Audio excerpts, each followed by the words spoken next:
my topic is actually very simple. It's an overview of the opportunities and challenges in the development of tropical foods. Not so simple as it is, it can be complex also, yeah? But what I'm trying to do is to set the stage so that we can follow up with the papers which come after this. Yeah. So I'll give a very general overview of what's happening, a macro view of what's happening to tropical fruits, according to what I've learned and what I've experienced. Not much of research, more of a general outlook. Yeah. See this one? Okay. So the content is, I'll just give a background of tropical fruit industry and what are the industry drivers? What drives tropical fruits here? And then I'll talk a little bit on the recent industry developments, what's next, and we're talking about durian or passion fruit and other important fruits. And what are the challenges? Current challenges there are that are sort of obstructing the development of tropical fruits. And I'll talk about some opportunities, and finally, I just give us a little conclusion. Just to remind you, the presentation is based on studies, secondary sources from reports, newspapers, websites, and personal communication observations. So I'm not going to be very scientific about this. Am I speaking too fast? It's okay? All right. Thank you. Good. First, just a general picture. Tropical fruits, major tropical fruits are based on trade data. That is banana, the fruits are banana, pineapple, mango, avocado, and papaya. Why do we have major tropical fruits and why do we have minor tropical fruits? So this is actually defined according to the quantum traded. Because now, for example, even for mango, the data is clumped together with mangosteens and guava, put it together in mango. Why? Because the FAO of UN, they lump it according to HS codes, harmonized system codes. And those are custom codes. So like pineapple has got their own code, avocado has their own code, and mango has got the codes together with mangosteens and guavas. So these are the major fruits which are the most exported, which are the most traded. But we're going to talk today also about minor fruits which are less exported, not much data. Yeah. Okay. The data information is quite old, 2017. But when you talk banana, I put in banana even though it's not here, because banana is the most ubiquitous, is the most traded fruit in the world. Yeah. With China, Philippines, Ecuador, and Brazil as big banana producers. And the Philippines is the main producer in Asia and Pacific. Okay, just a rough, the Asia Pacific produces 55%, Latin America 32%. I think you can get it all from the internet. And normally, tropical fruits are consumed domestically. Not much of trade goes on here. So this is just a general overview. And just to show you simple graph here, is to show that banana, the one in blue, is the biggest, the quantum is the biggest in exports. And the other foods are relatively, well, you can say that they're gradually increasing from 2009 to, this is FAO's data. If you look at that, pineapple is the most exported, followed by mango and avocados, and then papaya. Just to give you a brief background of the fruits exported. And of course, for banana, most of the variety exported is the Cavendish variety. And as you know, Cavendish is grown by big companies.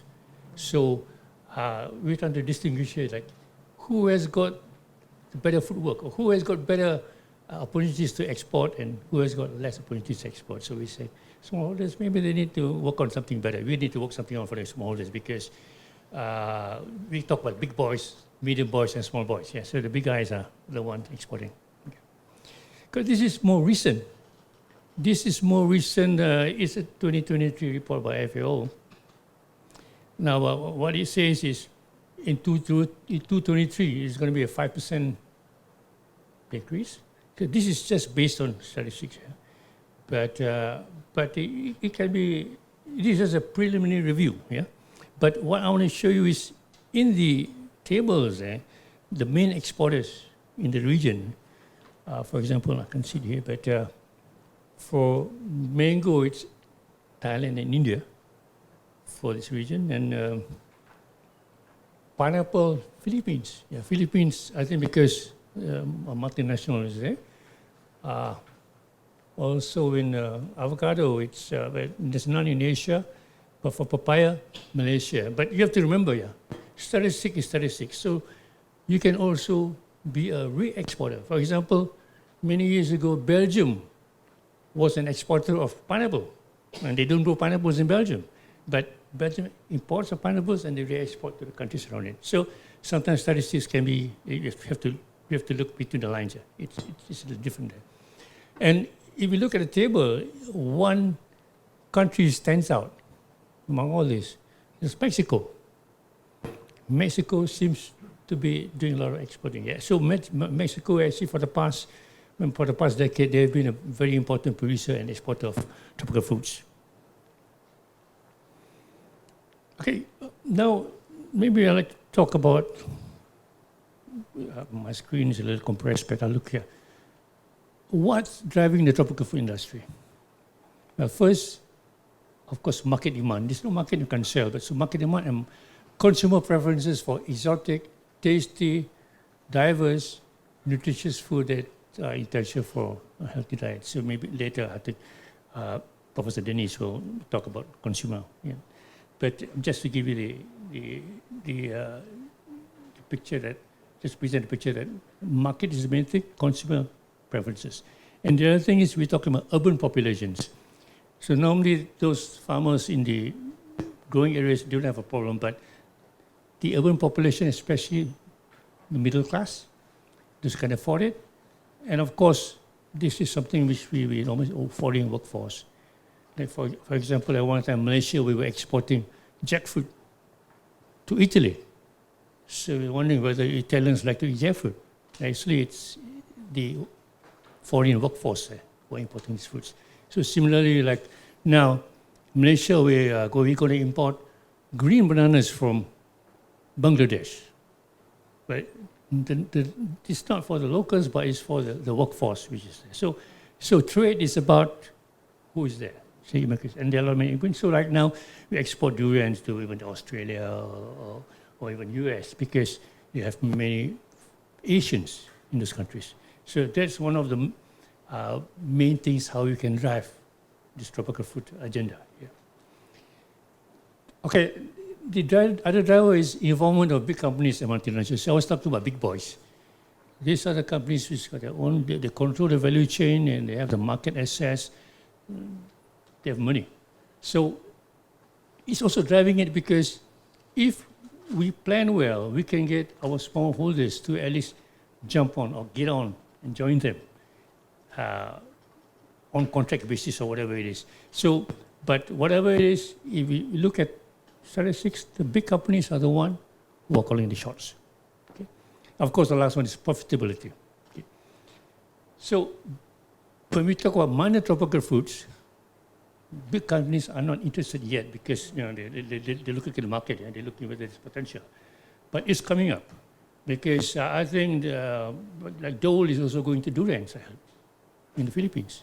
So they're taking out these minor crops, minor fruit crops. Yeah? And just a cut from Vietnam people, consumption habits contribute to expanding food industry. So this is overall. This is just, I like to put in clips like this, just to illustrate what the market is. So the Azerbaijan imports of tropical fruit to be exempted from custom duties. So this is one way how people can get into export tropical fruits. And rising Japan agri-imports, big prospects for Cambodia. They're talking about Longan. Yeah. So these are the things which we look forward to. That means more countries are importing minor tropical fruits, more non-producing countries. Okay, what are the recent developments in the tropical fruit industry? From what I see from my eyes, there is gradual expansion in production areas for both major and minor. Yeah. Example, pineapple, mango, avocados, durian, pitaya, passion fruit in the past few years is coming up. So we see now the popularity of durian.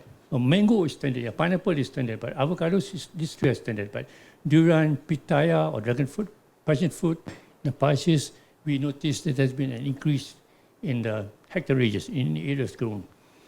And of course, there's also a lot of demand in the past decade for durians, pitaya, passion fruit, rambutan. I think nowadays consumers, they like a bit of diversity, they like a bit of different, and also the taste is changing a little different.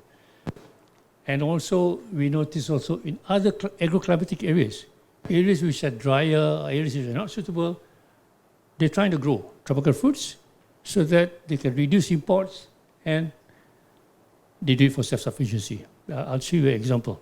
They do it in the Middle East, for example. They're planting tropical fruits in the desert, something which we never thought of 20 years ago, but they're doing it now. Okay, this is just an example. I was saying that though China celebrates first of Philippines fresh durian by sea, and I hope my colleague from Philippines can rectify this. But now durian is a big thing in China, so they're importing from everywhere else, from everywhere. So now even Philippines is exporting durian to China, but through Dole. Yeah, Dole is a big player. Okay, I like to talk about durian now because everybody talks about it. Okay, the one on the left is talking about Philippines given the permission to export to China, and number two is Thai durian exporters already blocked 100 containers before mid-August, before the harvest season. Okay, I just want to tell you about durian. There are two ways to harvest it. Maybe some of you know. In Malaysia, we wait for the fruit to drop. It's fully ripe, so it tastes better. But in Thailand, they harvest it on the tree, 1 week, 10 days before, so that they can export it. And of course, Thailand, I think right now they are about 92% of the world's durian export is from Thailand. So they're the biggest. Yeah. But at the same time, yeah, China is a big consumer, so they say opening the market. And they're also going in China. In Hainan, this year they're harvesting. So that's what I say, some countries were importing, but they're also growing it because they're trying to reduce imports. So this is something very interesting. It's a global phenomenon, like, with all this interconnection, the whole planet is together. But they're also careful, like, if the supply runs out, what are you going to do? So it's about food security. Okay, just some more on durians. This is about the recent development. So on the left is I took this in the durian company in Thailand. They're soaking it in fungicide. This is to export to China. Yeah. This is so the Thai variety is normally the montong. Montong is a big variety where they harvest on the tree. They don't wait for it to fall. Yeah, they harvest on the tree, and they export very big amounts. Yeah. Okay, recently just some news here. China grants additional 163 growing area codes to Vietnam durians. So now Vietnam is getting into it. In fact, Vietnam is also planting Malaysian varieties. I don't know how they got it, but you're planting it in Vietnam, though. Okay. And the last point is this is just news, yeah. But I believe this news is something which can give us an indication of how the industry is heading. Thai exporters claim they do not view Chinese durians as a threat, because it's also about cost. Yeah, and Thailand has been the traditional exporter of durians. Okay, this pitaya is interesting because many countries they're exporting. They're expanding their areas. For example, India now. I remember India when I attended FFTC's workshop in Vietnam. There was a participant from India. And that time it was only 2,000, 3,000 hectares. But right now, India is saying they want to expand it to 50,000 in 5 years, which is very ambitious. But I think they'll do it because the market is there and it's expensive there. Similarly, in China, I think now their hectareage is I think much more than what Vietnam has. I think Vietnam has about 40,000, 45,000. China has about 50,000 hectares. Yeah, so they're looking at, okay, we import some, but we grow some. Because I think this indicates that demand is there. It's good. Yeah, demand is there. First container of Peruvian pitaya shipped to Europe. So over that side, Europe side, South Americans are taking this up. So to me, pitaya is there's big potential, and I'd like to congratulate TARI for working with pitaya. I mean, they work a lot with pitaya, and DFNet is actually Dragon Fruit Network, and it's doing very well. And you know, it's working because pitaya is getting more popular, and people are getting into it. Of course, with new varieties. Yeah. Okay, this is see, Vietnam. They already have hectares, but they want to expand again fruit farming on pitaya. That means in Vietnam, you know the market, and you know that they're expanding. And if you go to Chiang Gang, the whole area is just pitaya. The only thing is, I think in FFTC and TARI, they're trying to recommend the using trellis system or using, which is much more efficient. And I think they're slowly changing in Vietnam. But Vietnam, what they call the mop head, yeah, the beetle, yeah, it's still there, but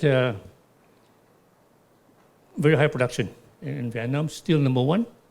But they have to be careful because India is coming.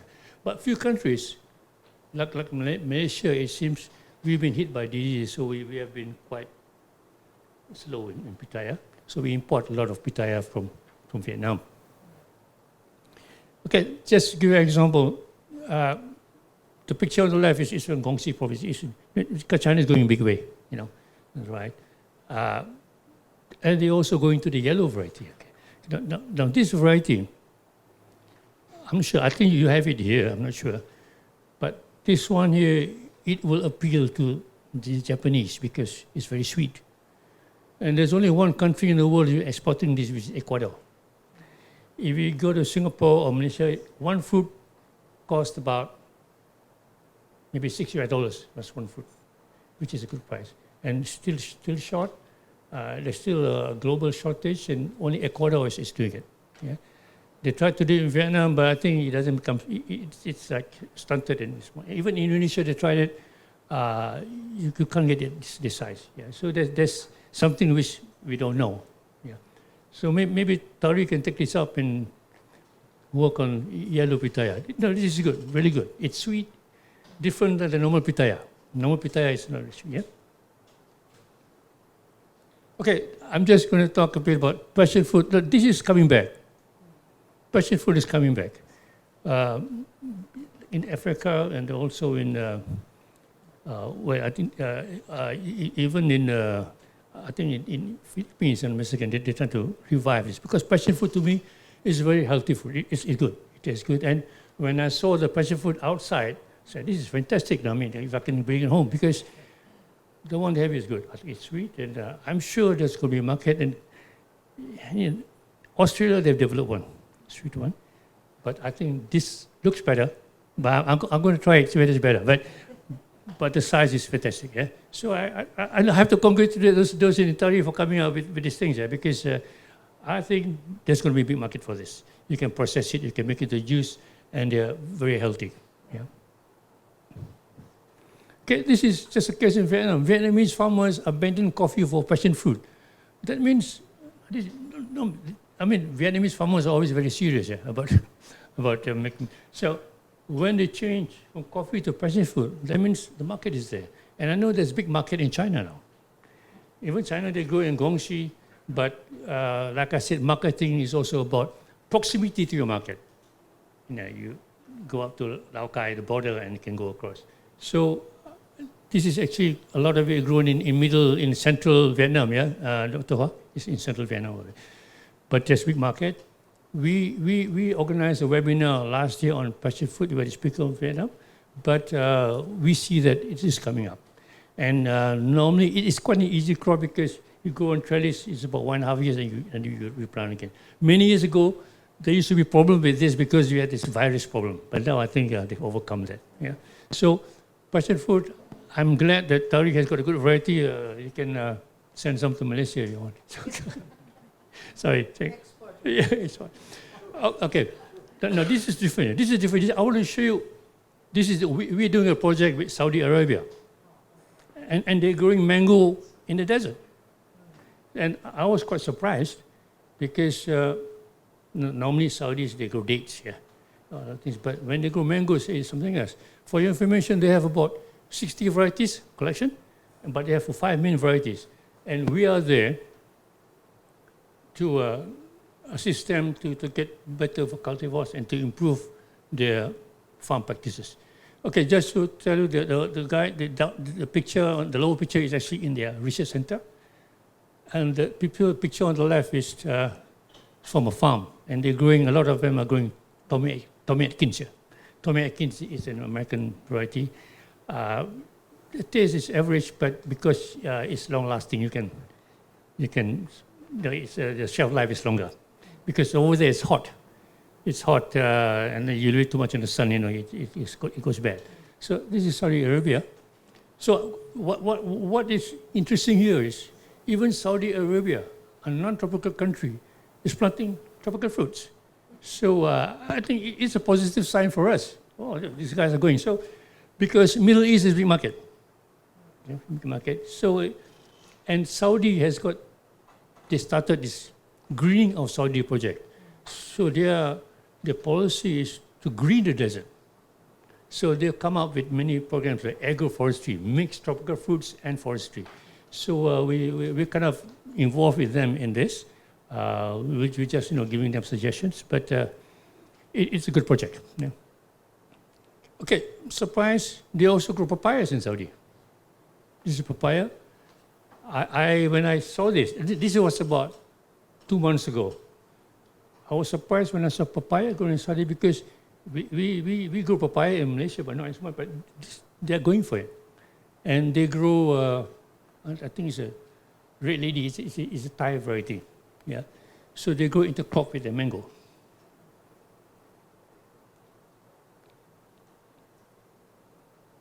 Okay, now I'll just talk a bit of the challenges. Okay, I say multifaceted because challenges can be cross-cutting here, and it's not so straightforward here. When we talk about production, there are many challenges. So it depends on which level of the value chain that you. If you're an input supplier, you have different challenges. If you're a producer or grower, you have different challenges. If you're a wholesaler, different challenges. And then also it depends on the socio-economic and also cultural makeup of the area you are in. Like I noticed, like maybe in Japan, in Taiwan, smallholders are very efficient. Because we pass by, we look at the fields. It's very like optimal use of land and very high tech. But in some other countries, maybe it haven't reached that. So challenges are tricky. There's so many things. It depends where you are. Yeah? So, but it's important to recognize, like if I'm a grower in Malaysia, what are my challenges? If I'm a grower in Sri Lanka, what are my challenges? Because it differs. So there is no one shoe fits all. Yeah. Okay. So what I think, the one which is affecting planet the most, is the impact of climate change, and this is real. Okay. This is a real thing because you get a lot of stories about droughts and hailstone, strong winds, and it impacts production. It impacts production so much that it can destroy your whole crop. Okay, number two is, I think, major present diseases, this is big. No, people, we always talk about your quality, yes, but this is big because in some countries, total destruction. For example, our experience in Malaysia, we were planting Cavendish bananas, and the total thing got wiped out because of disease. Same is, I think our dragon fruit, we had that problem also. And cocoa, we were number 3 in the world, now we're nothing. Okay, so it's all because of pests. So I think we should take this seriously. Pests and disease, it can impact, especially when you do plantation style, monocropping, so your disease will build up. Again, of course, production challenges I mentioned. You have to have the right cultivars.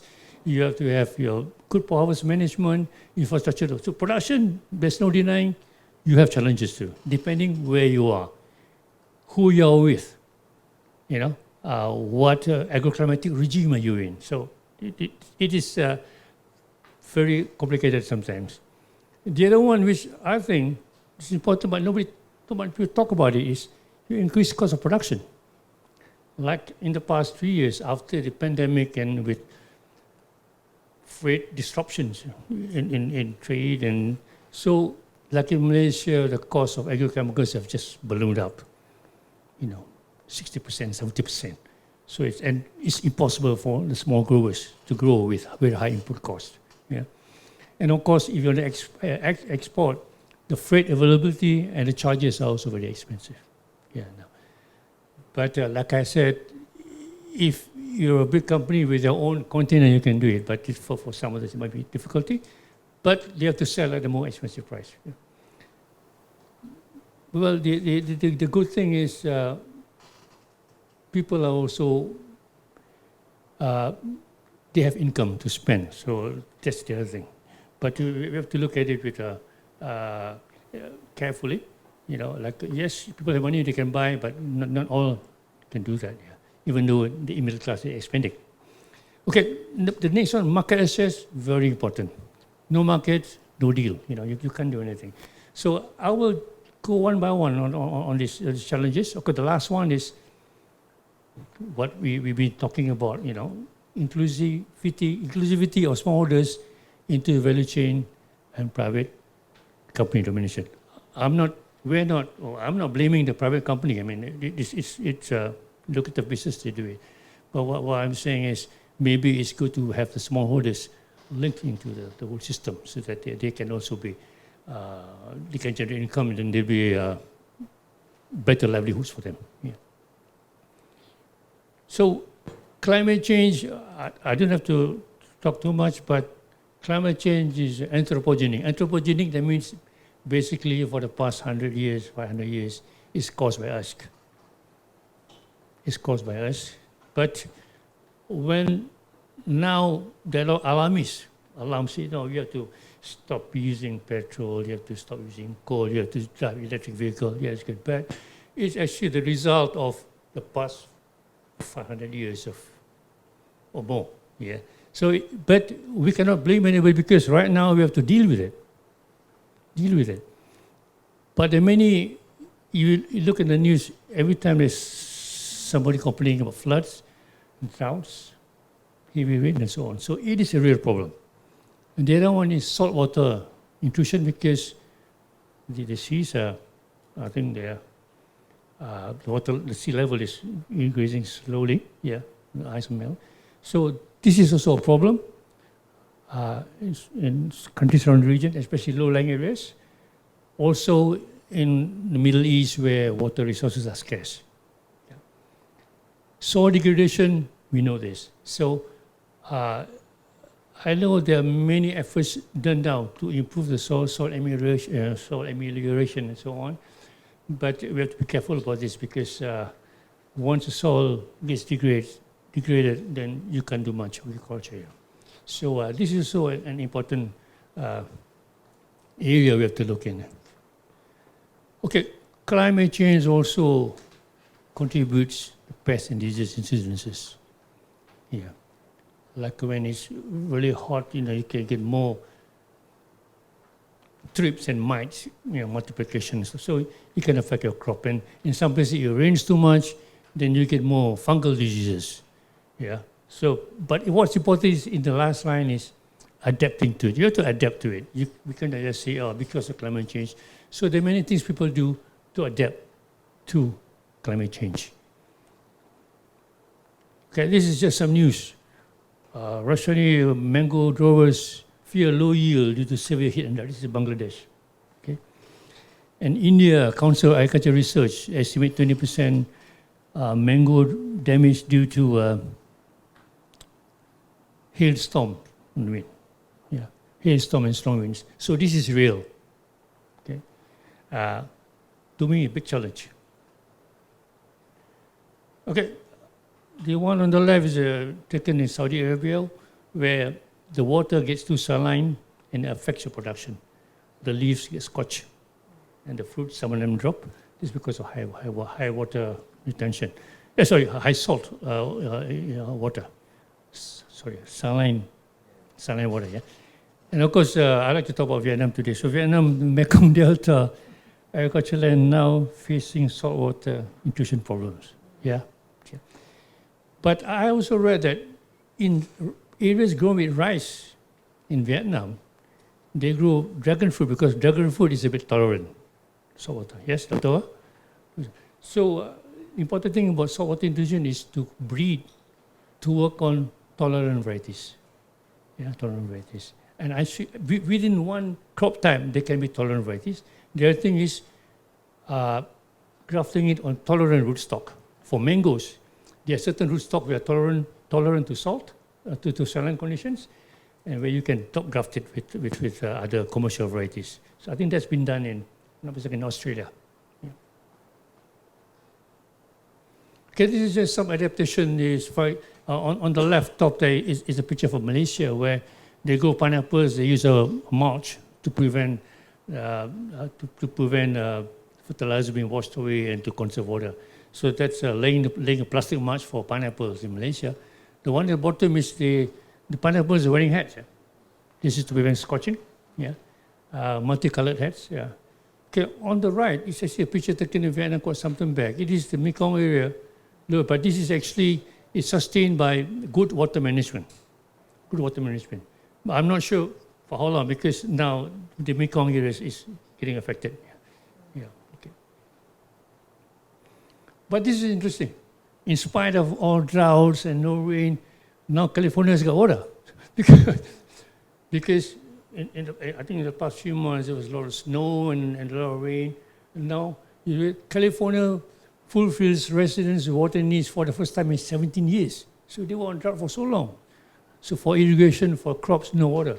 So when you talk climate change, it can be good and bad. But I think more bad. So this is one of the few good stories you hear. Yeah? Okay, major issues, I just want to give some examples.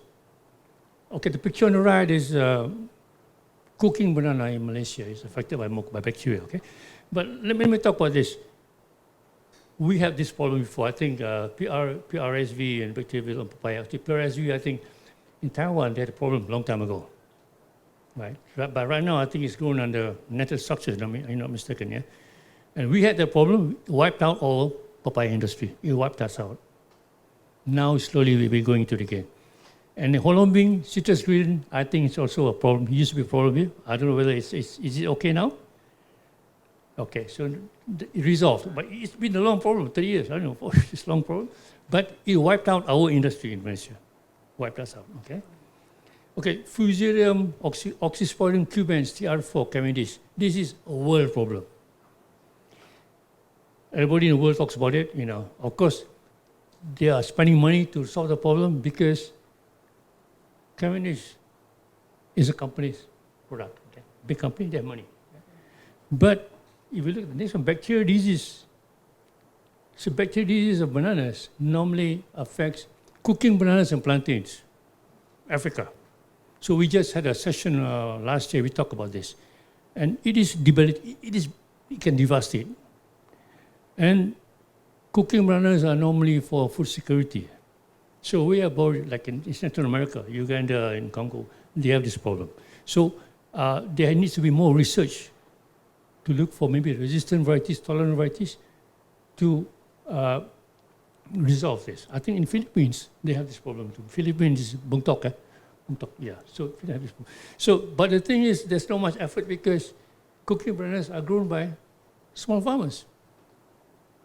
So it needs to have more effort from the governments to help them, you know. Like in Malaysia, they're also affecting some of our desert bananas. But most of our cooking bananas, like the one on top, now we import it from West Malaysia. So East Malaysia. We are in West Malaysia, we can't grow this anymore. It gets hit by the disease. Yeah. Okay, canker in Pattaya, I think it's a problem in Vietnam, slowly being looked at, and I think that it's an improvement now. But this is it. Phytophthora basal stem rot in durian. Now this is serious, because some of my colleagues in Thailand told me that this is serious. It's going to affect durian plantations. In Malaysia, it's also serious. So yes, they're growing durians, but it's better to grow it now on a slope rather than on lowland areas. So you can't grow durians in Mekong because it's too flat and it's too wet. You can get these diseases. Yeah. Okay, the other big thing, worldwide problem, fruit flies. Big thing. And this is, it's been on for so long. They even have got this a lot of research on fruit flies. Of course, the best is to bag the fruits, but not all can do that. Yeah, it's also a problem when you travel to New Zealand, Australia. It says make sure you declare your fruits. You don't bring any fruits in because fruit fly is a problem. Okay, cocoa pod borer. Actually, I put it there because it destroyed our industry. It's gone. Because of. So we have to be careful about this. So to me, these are major challenges. So maybe we should tell smallholders, if you see these things or you see these symptoms, you have to report and we have to do something, and avoid carrying your planting material or carrying your fruits around. You have to have quarantine. Okay, this is just a story. Jamaica remains on high alert for TF. It sounds very like, something going on, but she's talking about diseases. Yeah. Because once it gets there, then they have a problem. Yeah. Okay, higher costs, increasing costs. I'm not going to talk about this, but of course it will cost higher retail prices and consumer properties and so on, and recent increase in agrochemicals and other inputs. Supply chain disruptions, high price of petroleum products, and innovative features. So this is all related. I don't know whether this can be resolved. It's difficult right now with the global challenges. It's not easy. Yeah, to get your fertilizers is being it's not being distributed well. Yeah, and it's also the raw materials are getting very expensive. Have I got 5 minutes?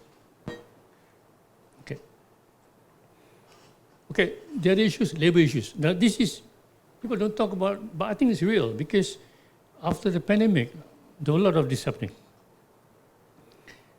Like in Australia, normally they have casual workers harvesting. So with labor problems, you can get a lot of things wasted. I'm not sure, but in here, but it's still a big challenge because most of the countries around the area, especially like Thailand or even, I'm not sure Vietnam, but Malaysia, we depend out of foreign workforce. And this will increase the production cost. Am I okay? Too fast? 2 minutes? 10 minutes? 1 minute, sure. Okay, sorry, so I'll reduce my. Okay, but to me this is the most important. I'll just very fast. For smallholders, low quality, meeting market requirements, good agriculture practice, so on, price discrepancies. I'll just give you examples. Export market requirements, we know that, the challenges, yeah? And then, but this point number 5, geopolitical circumstances, this is something I don't want to talk about, but this is real. This is real. Geopolitical tensions, weaponizing trade, this is real. No solution, difficult. So it has to be diplomatic, yeah, diplomatic. But this is actually causing a lot of chaos and havoc. I'm not going to go further than that. But the other thing is proximity to exportation. This is important. Malaysia, we export to Singapore, which is near. Vietnam, Cambodia, Laos, maybe it's nearer to China, so they can export to China. So that's important. So we don't want to export like from Asia to US or Europe, which is going to be expensive for them. And it will be expensive to send it there, yeah? The last one, also very important, nationalistic policies. This is about market, yeah? There's increasing production in importing countries. For example, like Saudi, they want to grow more mango now because they want to import less, yeah?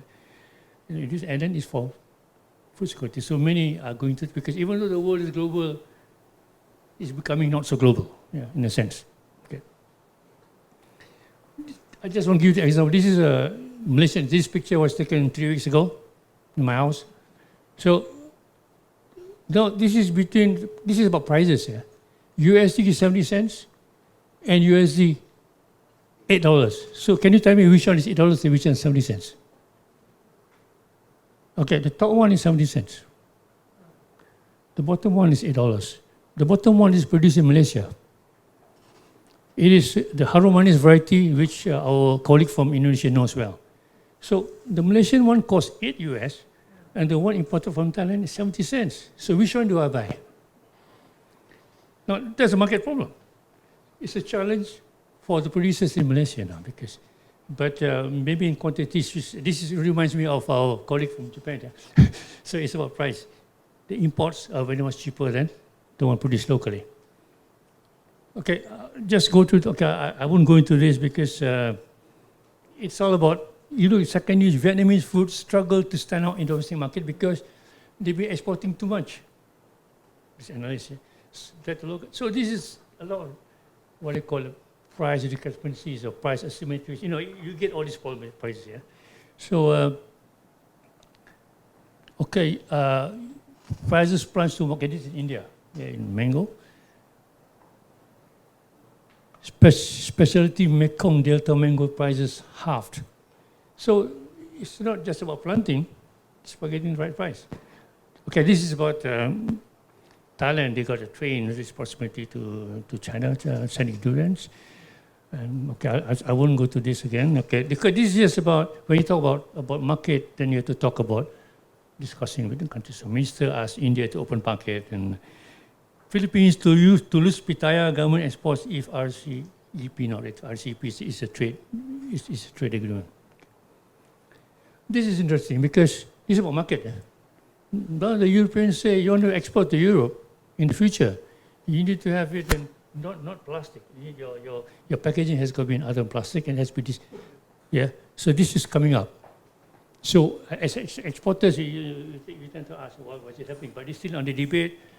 But it'll be, like you said, a disaster for food in vegetables. Okay, thank you. Remind you, yeah. Okay, later everyone's going to talk about this. I'm not going to talk about this. Even though I can talk half an hour on this, but I'll stop. Okay, just some pictures about infrastructure. This is in Vietnam. I like this because it's simple. Company provides a place where they pack their lychees in ice and they send it to China. Okay, I like this. It's in Thailand, very clean. Thai, you've been there. It's a wholesale market. It's run by a private company, and farmers send the products there. Yeah. Opportunities. Okay, we will discuss during a panel discussion. But what I'm saying is research opportunities, big there, and also in the business side. So research, there are a lot of things you can do. Climate change adaptation, breeding better varieties, and so on. So we can discuss this during a panel discussion. Okay, this is just example of, we're trying to recommend this to Saudi Arabia, is planting mango using the hedge system. And Peter Johnson is our mango person from Australia. Okay, conclusion way forward, outlook, tropical production is set to expand, and we need to do a lot of research on breeding and fault tolerant and for varieties, high yielding and so on. Industries need to cooperate practices and technologies that can adapt to climate change, cushion challenges of high cost, labor shortages, and so on. Okay, my second last line, most of the channels are not insurmountable. I mean, you can surmount, but you have need efforts by the public and private sector. And of course, now we talk about smart agriculture. Okay, I mentioned engagement young entrepreneurs because sometimes I ask myself, now we've been growing this for 50 years. Now will the farmers last another 50 years? They won't. So we need more young people to come in industry, because if we depend on the current elderly or older farmers, then they cannot sustain. Okay, this is actually my last slide. I just want to show this. I took this picture last night when I took a walk from the hotel. There's a corner food shop. No, last night, Kaohsiung. It's in a corner shop, it's a food shop. But I'm just amazed at the quality here. It's good quality. And I tried the pineapple. I can't remember what variety, but pineapple is really sweet. It's better than MD2, seriously. And very good quality. I think doing a good job. Thank you so much for listening, and I'm sorry taking too much of your time. Thank you so much.